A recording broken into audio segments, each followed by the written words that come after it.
it's kind of conversion there. So my punch card story is a long time ago, and this also affects me even though I didn't use punch cards.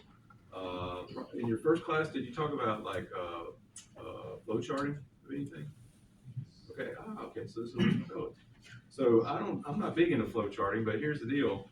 A long time ago, people did Fortran on punch cards, and so they'd have like a shoebox full of punch cards just to even do a very simple program, and they would give it to somebody, and they would load it into the computer, and after a certain time, they'd come back and say, "Here is the output from your program that you wrote." And what I'm getting at is it probably took a few days for that to happen. So back in my day, I was joking around my other class. Y'all know who Creedence Clearwater Revival is? So dude looked like the drummer for CCR was the Ole Miss computer operator, and the only reason I knew that is that he'd come out every now and again for a smoke break, like flannel shirt and everything. Looked like he's in CCR, but you'd write a program on the VAX terminal and you push it off somewhere, and he would get it, and when he had time, he would run it for you. And maybe the next day you had some bins, so like these like wireframe kind of drawer things that you just put on a shelf with your name on, put your name on there. And he would take the output from your code, and maybe the next day, if you're lucky, you would get some results. Okay, so if you had a little bitty tiny screw up in your program, it would be at least 24 hours before you knew that. And that's why we do flow charting. So you want it, a long time ago, it's very important to get things right the first time. Okay, and that was part of my existence maybe when I was about a little older than y'all. But now you get instant gratification. You run a program, immediately you know if it worked or not. Everything's just real time, real time. Now, if you have a program that runs like a week or so, you can't afford to waste a week a long running program. But these little short programs, there's really not so much need to flow chart. So I'm going to kind of just roll up my sleeves and go for it. So actually, that seems like it's doing pretty well. It's hanging. Let's see if we take the tolerance down a little bit and see if that is all that we needed. It's a better guess.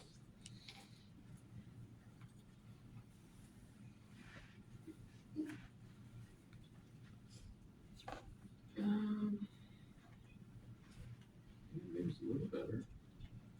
Let's take this tolerance. Where's our tolerance here? No, it's just not so great.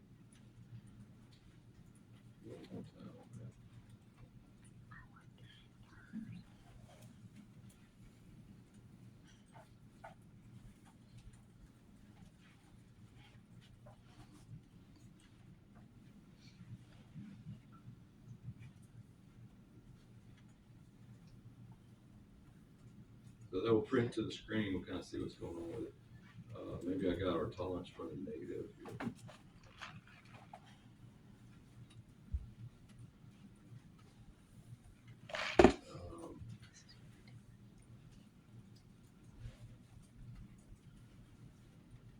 Okay, ARSM is making a vector, so that's the problem here. So let's see, we got, yeah, we can't do that. I gotta do this here. That's what's going on. So I gotta make this a vector. I'll say K check. That's RHS of K.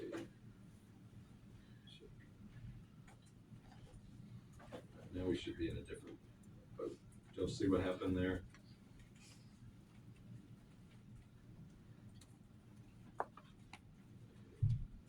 Hey, it's running pretty good, man. Pretty successful. So you kind of see, this is what, so X exact.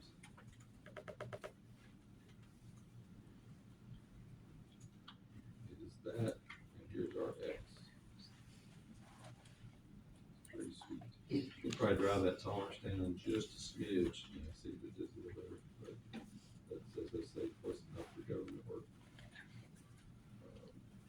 14 would be saturation, maybe 13 is saturation too.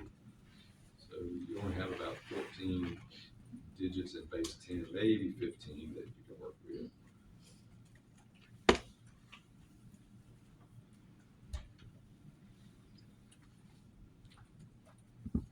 Also, if you type part of the variable name, you hit the up arrow, it will complete the thing for you. So there's here's X, here's X exact. So yeah, we've got a little bit of garbage in this last digit, not here. Here that's off by 1, here that's off by 2, so that's as good as we're going to get. So that's the Gauss-Seidel method. And the reason we do that